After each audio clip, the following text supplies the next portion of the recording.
राधे राधे दोस्तों, कैसे हैं आप सभी लोग। आशा करती हूँ आप अच्छे होंगे, मैं भी अच्छी हूँ।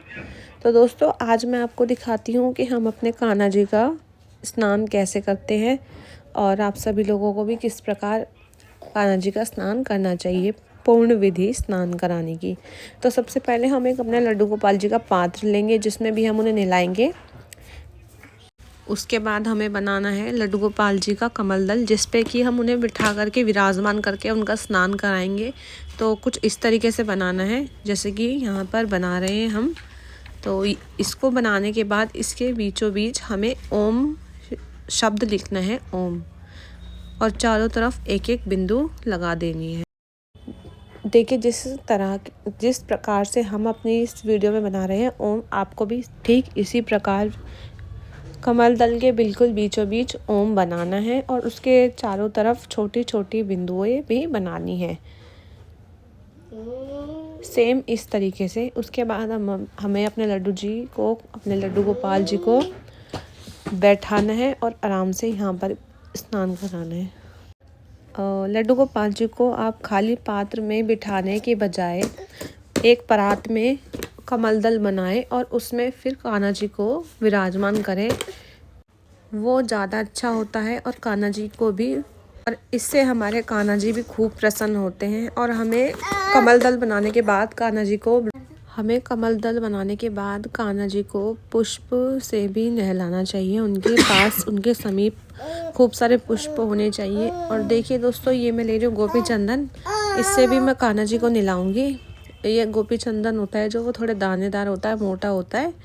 तो ये मैं एक ढक्कन में घोल लेती हूँ पहले, फिर इसका लेप मैं कान्हा जी को करूँगी। पहले थोड़ी सी उन्हें ठंडक लगेगी, ठीक है। तो देखिए, इस प्रकार हम पहले यहाँ पे लेप कर लेते हैं। और ये मैंने यहाँ पर अपने लड्डू जी को, कान्हा जी को, ठीक है, लेप लगाया है। आप भी इस प्रकार लगा सकते हैं, कर सकते हैं, जिस प्रकार आपकी श्रद्धा हो। बाकी मेरा मन था तो मैंने अपने कान्हा जी को आज चंदन से नहलाया। चंदन लगाने के बाद कुछ देर तक मैंने ऐसे ही छोड़ दिया कान्हा जी को उनके ऊपर, मतलब एक तरीके से जैसे कहते हैं ना, लेप लगा करके छोड़ दिया था ठाकुर जी के ऊपर।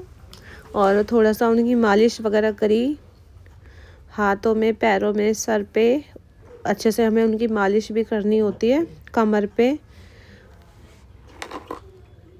और देखो हमारे कान्हा जी कितने सुंदर लग रहे हैं। इस तरीके से भी चंदन स्नान, चंदन श्रृंगार होता है ये उनका।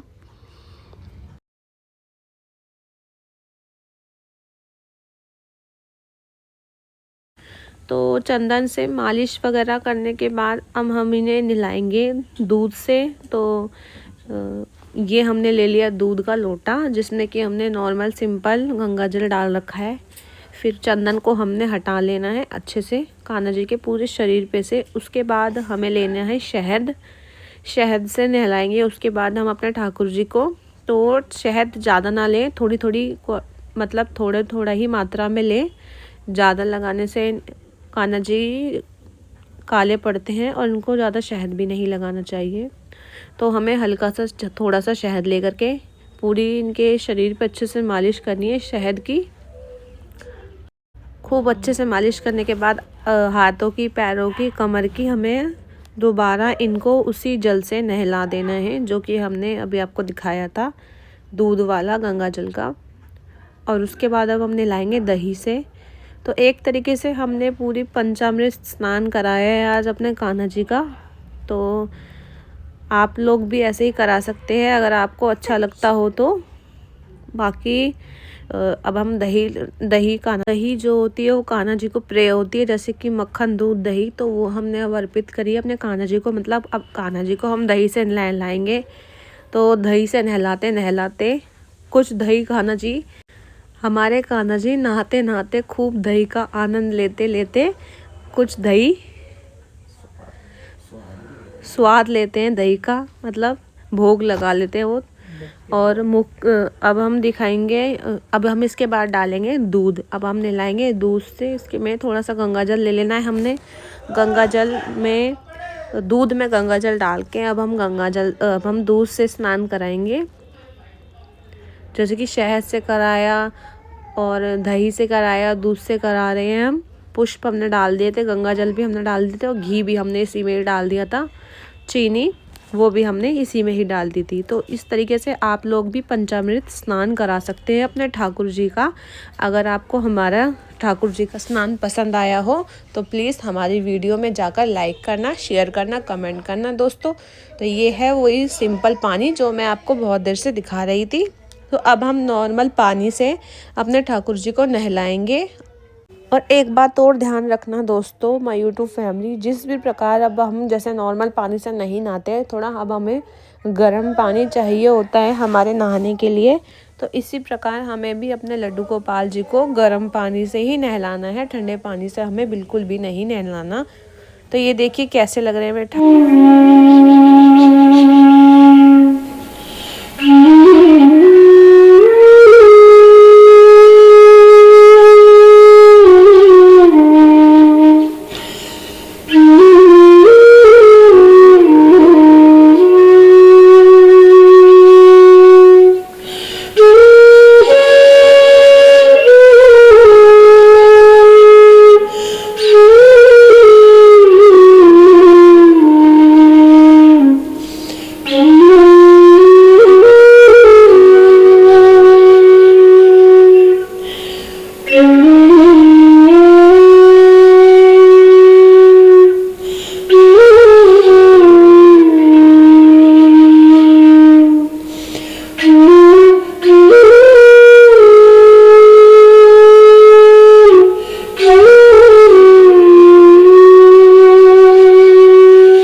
तो देखिए दोस्तों, अब हमारे ठाकुर जी का स्नान हो चुका है।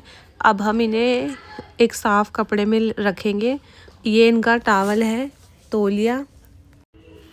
इनके तौलिए में हमें अब रख लेना है ठाकुर जी को, कान्हा जी को, लड्डू जी को, और इनको बैठा करके इनके अच्छे से बदन पोंछना है जिससे कि इन्हें ठंड ना लग जाए। क्योंकि ये भी हमने अपने घर में, जैसे हमारे घर में बाल स्वरूप में आए हैं, तो ये भी एक बालक की तरह है। जैसे कि हम अपने बच्चों का ध्यान रखते हैं कि उन्हें सर्दियों में सर्दी ना लग जाए, तो हमें भी बिल्कुल इसी तरीके से कान्हा जी का ध्यान रखना है। अच्छे से हम इनका बदन पूछेंगे, ढक के बैठाएंगे बिल्कुल प्यार से। तौलिए के अंदर हमने इन्हें ढक के बिठा दिया है और इतने हम इनके वस्त्र लेकर आते हैं। तो ये देखिए कितने प्यारे लग रहे हैं। तो आज हम पहना रहे हैं कान्हा को पीले कपड़े और लड्डू को पहनाएंगे हम गुलाबी। जो कान्हा जी है वो पीले रंग के वस्त्र पहन रहे हैं और ये थोड़े से, ये कान्हा जी को वस्त्र पहनाने के बाद लड्डू को पहनाएंगे हम। उसके बाद दिखाती हूँ मैं आपको आगे का कि कैसे लग रहे हैं हमारे कान्हा जी, लड्डू जी। तो इस प्रकार हमने अपने कान्हा जी का करा पंचामृत स्नान और आपके साथ पूरी विधि हमने दिखाई, आपके साथ हमने शेयर करी। अगर दोस्तों आपको अच्छी लगती है तो वीडियो पे जाके ज़रूर लाइक करिएगा, कमेंट करिएगा और सब्सक्राइब भी करिएगा हमारे चैनल को, और वीडियो को फुल वॉच करिएगा। लड्डू गोपाल जी को खूब सारा प्यार दीजिए हमारे यूट्यूब चैनल को और जल्दी से जल्दी हमारे सब्सक्राइबर बढ़ाइए। तो ये देखिए हमारे लड्डू गोपाल जी और कान्हा जी दोनों बैठ गए हैं। और यहाँ पे मैं चेक कर रही थी, मतलब देख रही थी कि जो इनकी टोपियाँ होती है सर्दियों की, वो बहुत सारी रखी थी। तो कुछ ड्रेस से मैच हो रही थी और कुछ नहीं हो रही थी। तो यहाँ पर मैं ये देख रही थी कि कहते हैं कि जौन सी भी मैच होगी मैं वही पहनाती हूँ, और जौन सी भी कान्हा जी को, लड्डू जी को कंफर्टेबल होगी मैं वही उनको पहनाती हूँ। ऐसे कुछ भी नहीं कि पहना दिया और उसके बाद वो फिर परेशान हो रहे हैं, नहीं, हमें ऐसा नहीं करना। जिस भी वस्त्र को हमें पहनाना है वो उनकी सुविधा अनुसार पहनाना है और उनको कंफर्ट बिल्कुल मतलब आरामदायक कपड़े पहनाने हैं, चाहे आप सर्दी के पहना रहे हो चाहे आप गर्मी के पहना रहे हो, आपको उन्हें बिल्कुल भी परेशान नहीं करना है और ज़्यादा हैवी हैवी ज्वेलरीज उन्हें नहीं पहनानी है। जितना हो सके हल्का पहनाइए। अगर आपको जैसे खास दिन है कोई तो ज़्यादा हैवी वेयर कराइए ना, नहीं तो उन्हें नॉर्मल सिंपल अच्छे कपड़े पहनाइए, साफ़ सुथरे कपड़े पहनाइए, रोज़ उनके कपड़े बदलिए, रोज़ स्नान कराइए। तो ये देखिए हमने ज़्यादा हैवी नहीं पहना है, नॉर्मल सी माला, हाथ के कड़ूले, पैरों में पायल, और ठंड आ गई है तो टोपियाँ ही लगाएंगे। अब हम मुकुट वगैरह हमने हटा रखे हैं क्योंकि उसमें उन्हें लगती है सर्दी। तो अब हाथों वगैरह में पहनाने के बाद सोते टाइम ये आप ज़रूर निकालिए, क्योंकि जिस तरीके से हम सोते हैं रात को नॉर्मल होके कंफर्टेबल होके, तो कान्हा जी को भी आपको ऐसे ही सुलाना चाहिए। तो ये देखिए कान्हा जी को हमने कानों की बाली, हाथों के और माला वगैरह पहना दी है। ये लड्डू को पहना दी थी मैं हाथों के, क्योंकि ना जो मैंने इनको पहले पहनाए थे ना लड्डू जी को, वो इनको आ नहीं रहते, तो मैंने दूसरे बदल के पहनाए। तो कान्हा जी को रेडी वगैरह कर दिया है, ठाकुर जी को मैंने, अपने दोनों ठाकुर जी को। तो अब इसके बाद आगे का दिखाती हूँ मैं आपको। ये सब सामान जो है पीछे दिख रहा है दोस्तों, ये सब कान्हा जी की ही ज़रूरत का सामान था जो कि मैंने निकाला था। तो ये कैप कंफर्टेबल थी तो मैंने यही पहना दी लड्डू को, कान्हा जी को। तो देखिए कैसे लग रहे हैं, कमेंट में ज़रूर बताना कान्हा जी कैसे लग रहे हैं। तो ये है मेरे ठाकुर जी का, कान्हा जी का सिंहासन। तो अब मैं यहाँ पे इन्हें विराजमान करूँगी, फूल माला पुष्प वगैरह हम इन्हें चढ़ाएंगे। ठीक है, वीडियो को फुल वॉच करिए, लाइक करिए, शेयर करिए।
यूट्यूब फैमिली देखिए कैसे लग रहे हैं आप सभी के, और हमारे कान्हा जी ठाकुर जी बिल्कुल फूलों में सज रहे हैं। और तो कैसा लगा आज का व्लॉग ज़रूर बताइएगा। इसमें मैंने अपना फेस भी रिवील करा है। तो दोस्तों कैसा लगा व्लॉग बताइएगा। और ये रहे मेरे ठाकुर जी, मेरे कान्हा जी। तो मिलते हैं अगली बार नए व्लॉग के साथ। राधे राधे दोस्तों। आप सब लड्डू गोपाल जी को खूब सारा प्यार दीजिए, चैनल को खूब सारा प्यार दीजिए। राधे राधे दोस्तों।